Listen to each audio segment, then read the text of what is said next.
కానీ పరమాత్మ పరంగాని మనం ఎదగడానికి అవకాశం ఉంది కానీ దిగిపోవడానికి అవకాశం లేదు.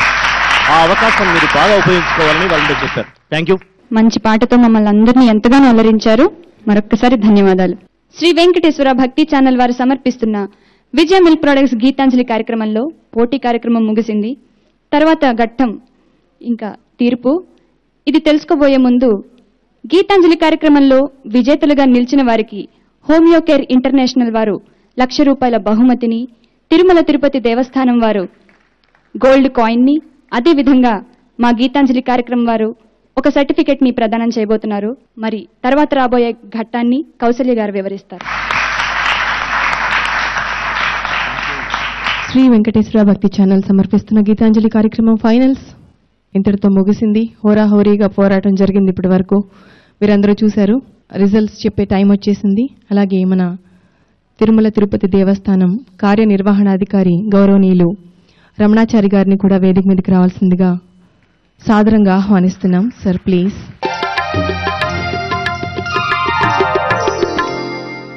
ఇప్పుడు మన చిన్నారులందరికీ కూడా వెంకటేశ్వర స్వామి బంగారు, వెండి, డాలర్స్ ప్రదానం జరుగుతుంది.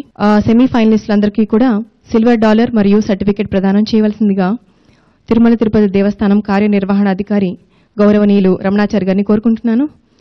మొట్టమొదటిగా నాదప్రియ,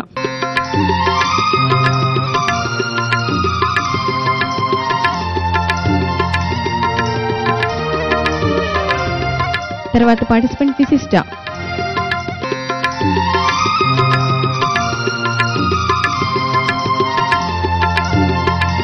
$20 మరియు సర్టిఫికేట్ ప్రదానం చేయడం జరుగుతుంది. విశిష్ట. తర్వాత పార్టిసిపెంట్ వైష్ణవి,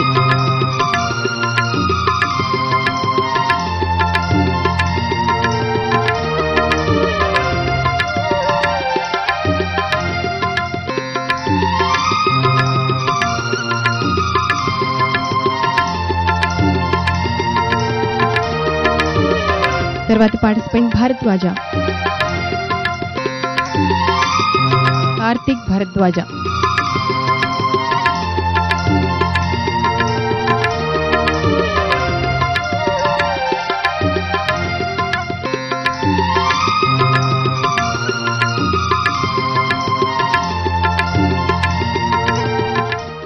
అలాగే మన ఫైనల్స్ కి చేరిన 4 పార్టిసిపెంట్స్ కి కూడా శ్రీ వెంకటేశ్వర స్వామి ముద్రించినటువంటి బంగారు డాలర్ బహుకరించవలసిందిగా గౌరవనీయులు రమణాచారి గారిని కోరుకుంటున్నాం.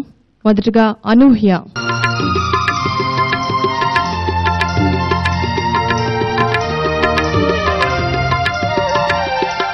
తర్వాత పార్టిసిపెంట్ జయరాం,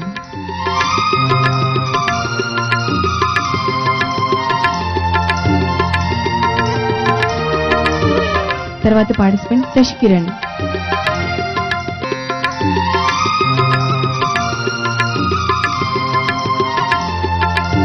తర్వాత పార్టిసిపెంట్ శ్రీలత,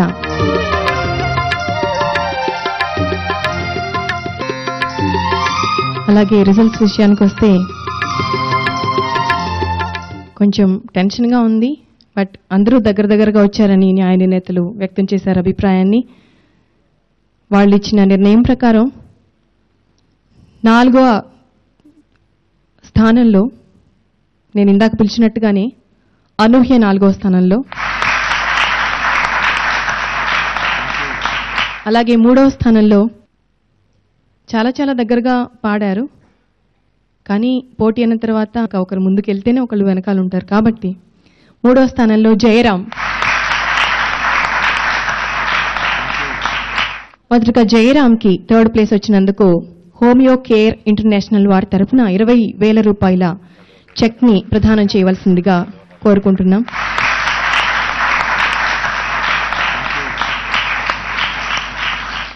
శ్రీ వెంకటేశ్వర భక్తి ఛానల్ గీతాంజలి టీం తరఫున అభినందనలు తెలియజేసుకుంటున్నాం జయరాం.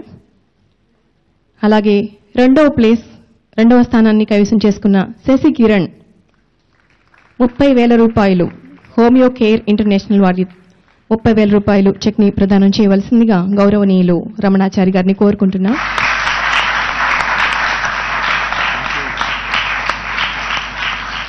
అలాగే మొదటి స్థానం మీ అందరికీ తెలిసిపోయింది ఆల్రెడీ.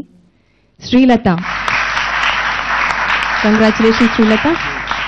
హోమియో కేర్ ఇంటర్నేషనల్ వారి 50,000 రూపాయల చెక్ని ప్రదానం చేయవలసిందిగా విశిష్ట గాయని వాణి జయరాం గారితో పాటు గౌరవనీయులు రమణాచారి గారు బహుకరిస్తున్నారు. కంగ్రాచులేషన్స్ శ్రీలత.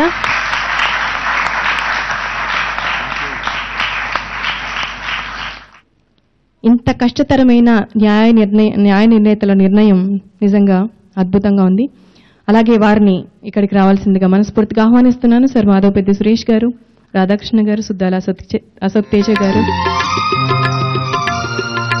చాలా బాధ్యతాయుతమైన పని, అద్భుతంగా ఉంది సార్. అలాగే ఈరోజు ఎంతో శ్రమతో కూడిందైనా కానీ మన మధ్యకి వచ్చి మన చిన్నారులను ఆశీర్వదించినటువంటి విశిష్ట గాయనిమణి వాణి జయరాం గారికి బొకే శాలువాని సత్కరించవలసిందిగా, అలాగే బంగారు డాలర్ని, శ్రీ వెంకటేశ్వర స్వామిని ముద్రించిన బంగారు డాలర్ని కూడా ప్రదానం చేయవలసిందిగా తిరుమల తిరుపతి దేవస్థానం కార్యనిర్వహణాధికారి గౌరవనీయులు డాక్టర్ రమణాచారి గారిని మనస్ఫూర్తిగా కోరుకుంటున్నాం సార్.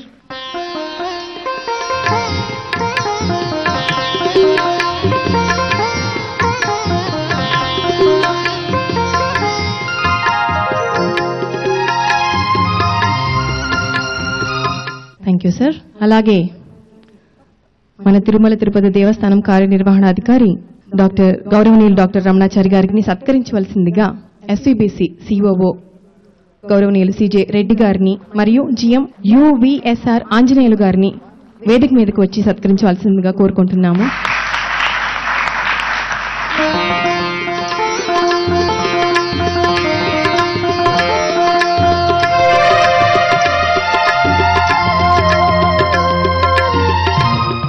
ఎంతో బాధ్యతాయుతంగా సక్రమంగా సక్సెస్ఫుల్ గా నిర్వర్తించిన మా గౌరవనీయులు న్యాయ నిర్ణేతలు ముగ్గురిని కూడా సత్కరించవలసిందిగా గౌరవనీయులు డాక్టర్ రమణాచారి గారిని మరొకసారి సార్ మన్నించాలి మమ్మల్ని కోరుకుంటున్నాను సార్. Please sir.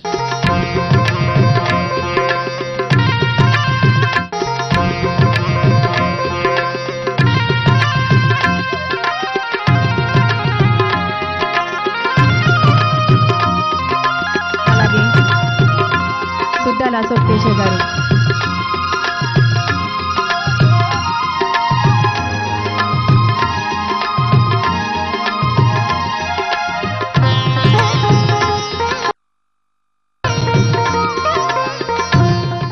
సార్ ఇప్పుడు మిమ్మల్ని ఒక 4 మాటలు మాట్లాడాల్సిందిగా కోరుకుంటున్నాం.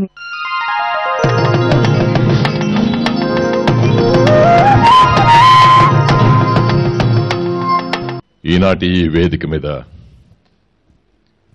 ఇంతమంది విద్వాన్మనులున్న చోట, ఇంతమంది రసజ్ఞులున్న చోట ఒక్క మాట మాట్లాడమని చెప్పని సోదరి కౌసల్య చెప్పిన తర్వాత మాట్లాడకుండా ఎట్లా ఉండగలుగుతాం? ఎవరైనా తమ తమ రంగాల్లో చాలా ప్రవీణులు, నిష్ణాతులైనప్పుడు వాళ్ళని మనం ప్రశంసిస్తూ ఉంటాం.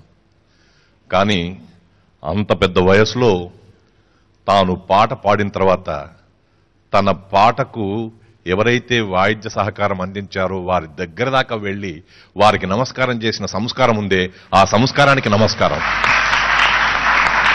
గడ్డి బతుకుతుంది, గొడ్డు బతుకుతుంది, బతకడం కాదు ముఖ్యం, బతికినంత కాలం సంస్కారవంతంగా బతకాలి మనిషి. ఆ తల్లి అంత గొప్పగా వారి దగ్గరికి వెళ్లేసి వారికి థ్యాంక్స్ చెప్తున్నప్పుడు ఒక ప్రఖ్యాత కళాకారిని ఎందుకు ప్రఖ్యాతి పొందుతారనేటువంటి దాంట్లో అర్థం తెలిసి వచ్చింది. మనందరం కూడా నేర్చుకోవాల్సిన నీతి కనబడింది. అందులో ఎంత ఎత్తు ఎదుగుతా ఉంటే అంత బాగా ఒదిగి ఉండాలనేటువంటి పరిస్థితి మనం చూడాల్సిన అవసరం ఉంది. ఆ వయసులో కూడా వారు తొలిమంచు అనేటువంటి పాట పాడినప్పుడు, తలుపు తీయరా ప్రభు అన్నప్పుడు ఆ కంఠంలో ఉండేటువంటి మాధుర్యం, మార్ధవం, జవం, ఆ రకమైనటువంటి రీతి ఎంత గొప్పగా ఉంది అనేటువంటి సంగతి ప్రేక్షకులుగా, శ్రోతలుగా మనం అనుభూతి పొందిన తర్వాత మళ్ళీ నేను వేరుగా మాటల్లో చెప్తే అది పలచనైపోతుందేమో అనేటువంటి అభిప్రాయంతో నాకు నేనుగా నిశ్శబ్దంలోకి నిష్క్రమించాలనుకుంటున్నాను. కానీ సోదరుడు సుద్దాల అశోక్ తేజ గారు కానీ, పెద్దలు మాధవపెద్ది సురేష్ కానీ, రాధాకృష్ణన్ గారు కానీ, కౌసల్య కానీ, వీళ్ళందరూ వాళ్ళ రంగాల్లో గొప్పగా పేరు పొందిన వాళ్లే. వీళ్ళందరూ ఒకెత్తైతే గాయత్రి చక్కటి యాంకరింగ్ చేయడానికి కోసం చెప్పని వర్ధిష్ణువుగా పైకి వస్తున్నటువంటి అమ్మాయి మన ఛానల్ తరపున వారికి స్వామివారి యొక్క శుభాశీర్వాదం ఉండాలి. మనందరి శుభాకాంక్షలు అమ్మాయికి ఉండాలి. వీరందరూ ఒక ఎత్తు అయితే, ఈ చిన్నారి పాపలు ఎవరైతే ఉన్నారో వాళ్ళు పాడుతున్నంతసేపు గత 30-40 ఏళ్లుగా మనం చూస్తూ ఉన్నాము. మది శారదాదేవి మందిరమే అని గాని, రసికరాజ తగువారం అనేటువంటి పాటల్ని పాడడానికి పెద్ద పెద్ద వాళ్ళందరూ కూడా కంఠాన్ని సవరించుకొని బాడీ లాంగ్వేజ్ అంతా కూడా మనకు ప్రదర్శింపజేసి అటుపక్కకు ఒరిగి ఇటుపక్కకు తిరిగి అటుపక్కకు చూసి ఇటుపక్కకు వాల్చి తలను పాడుతూ ఉంటే ఇంత కష్టంగా ఉంటుందా ఈ పాట అనిపించేది. కానీ ఆ పాప మది శారదాదేవి మందిరమే పాడుతుంటే అలవోకగా పాడేటువంటి పిల్లలను చూసిన తర్వాత ఆ సంగీత సరస్వతికి ఏదో అనిపించినట్టుంది. ఒక సముద్రం లాంటి పరిస్థితి వచ్చింది ఇప్పుడు సంగీతానికి. పిల్లల నోట ఆ పాటలు వింటున్నప్పుడు మనకు ఒక ఆనందకరమైనటువంటి పరిస్థితి. ఇంత చక్కగా పాడుతున్నారు. ఏ క్షణాన ఎస్పి బాలసుబ్రహ్మణ్యం గారికి ఆ ఆలోచన వచ్చిందో కానీ, పాడుతా తీయగా చల్లగా అనేటువంటి ఆ కార్యక్రమంలో పిల్లల్ని పెద్ద పెరగాలనేటువంటి బాగా ఎదగాలనేటువంటి అభిప్రాయంతో చేసినటువంటి కార్యక్రమం అది 3 పువ్వులు 6 కాయలు కాదు, 30 పువ్వులు 60 కాయల్లాగా వర్ధిల్లేటువంటి పరిస్థితి ఏ ఛానల్ చూసినా అలాగే ఉంది, శ్రీ వెంకటేశ్వర భక్తి ఛానల్తో పాటు.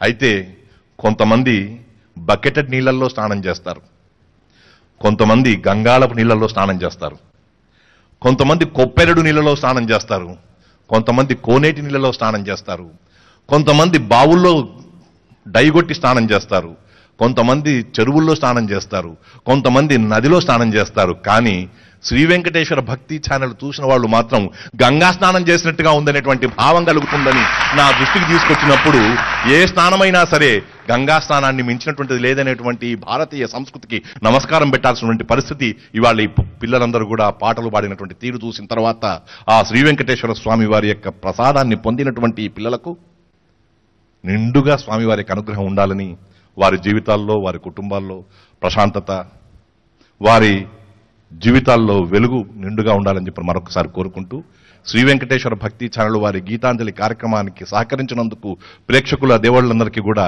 మరొక్కసారి ధన్యవాదాలు సమర్పించుకుంటూ, ఇక్కడికి విచ్చేసినటువంటి అతిథి వర్యులకందరికీ, ముఖ్యంగా ప్రఖ్యాత సంగీత గాయనీమణి శ్రీమతి వాణి జయరాం గారికి, ప్రసిద్ధ సంగీత దర్శకులు శ్రీ మాధవపెద్ది సురేష్ గారికి, ఇటీవలనే సుప్రసిద్ధులైనటువంటి సంగీత దర్శకులు శ్రీ రాధాకృష్ణన్ గారికి, అలాగే సాహితీ బలం చూపిస్తున్నటువంటి మిత్రులు సుద్దాల అశోక్ తేజ్ గారికి, మా కృష్ణ ట్రూప్కి అందరికీ కూడా, ఈ కార్యక్రమం నిర్వహించిన వారికి అందరికీ కూడా, వాయిద్య కళాకారులకు అందరికీ కూడా మరొకసారి ఆ స్వామివారి అనుగ్రహం ఉండాలని చెప్పని కోరుకుంటూ, ఓం నమో నారాయణాయ.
పాడని ప్రణవ శృతిని, పాడని ప్రకృతిని, ప్రథమ కృతిని, తెలిమంచు కరిగిన